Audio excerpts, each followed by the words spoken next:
Dan pemirsa, untuk membahasnya lebih lanjut, kita telah terhubung dengan pengamat kebijakan publik sekaligus Panglima Laskar Agung Macan Ali, Mas Prabu Dias Mahadewa. Halo, selamat siang. Terima kasih telah bergabung bersama kami di Anyus Siang hari ini, Kang Prabu. Oke. Selamat siang, Mbak. Mas. Baik. Selamat siang. Ya. Kang Prabu, ini mungkin bisa dijelaskan mungkin apa sih yang Anda soroti dari publikasi masif yang dilakukan berbagai lembaga survei atas hasil quick count. Dan juga banyak sekali laporan dari netizen begitu ya, bahwa adanya kecurangan terutama di aplikasi Sirekap juga yang datanya ini tidak sesuai dengan data formulir C1. Bagaimana tanggapan Anda, Kang Prabu?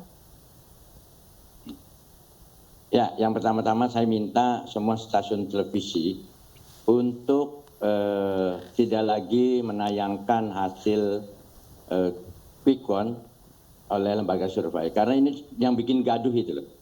Nah, udah cukup lah, 1-2 hari itu cukup. Nah, sekarang kita berpatokan kepada real count-nya KPU.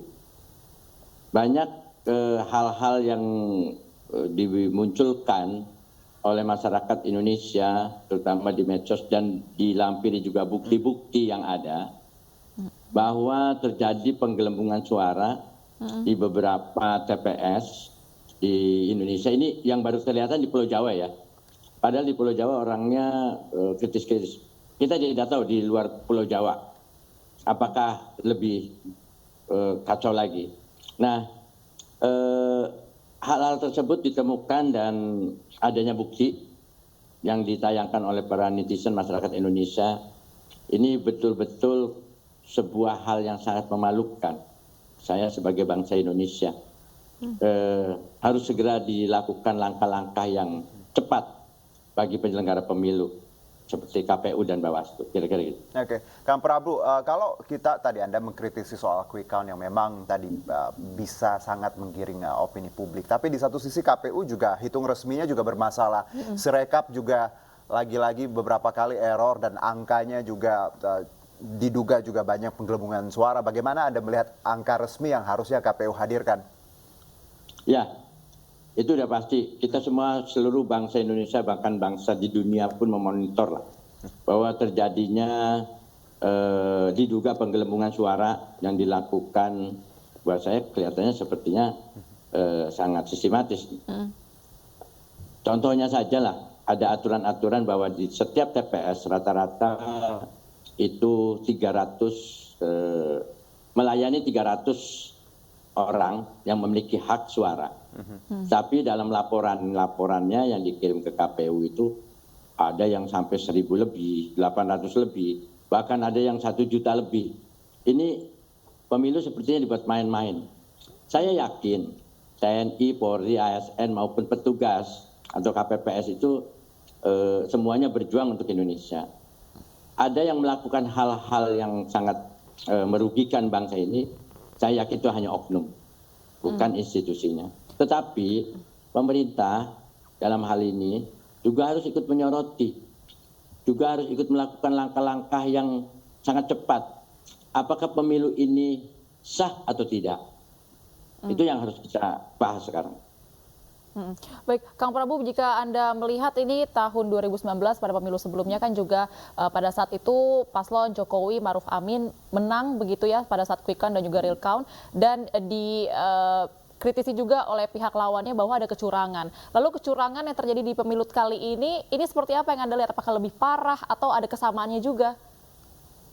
Saya mengikuti pemilu secara langsung dari 2004. 2004 saya sudah aktif ikut bergerak mensukseskan pemilu dari 2004, 2009, 2014, 2019.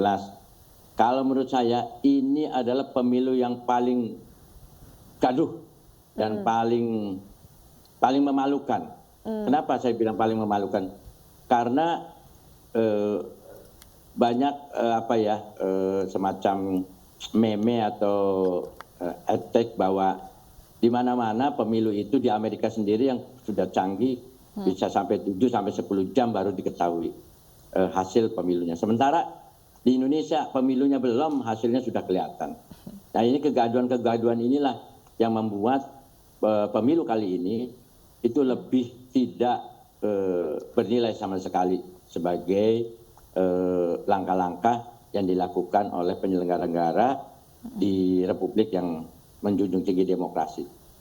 Baik, Kang Prabu, kalau kita bicara peran Bawaslu ya, ini juga banyak dikritisi publik karena pelanggaran, keluhan, komplain seperti itu sudah ada sejak masa kampanye dan sekarang juga memuncak dengan ya banyak sekali angka-angka yang diduga hasil kecurangan. Bagaimana Anda melihat Bawaslu dan perannya? Ya, saya sampai saat ini belum melihat peran Bawaslu sama sekali, menurut saya.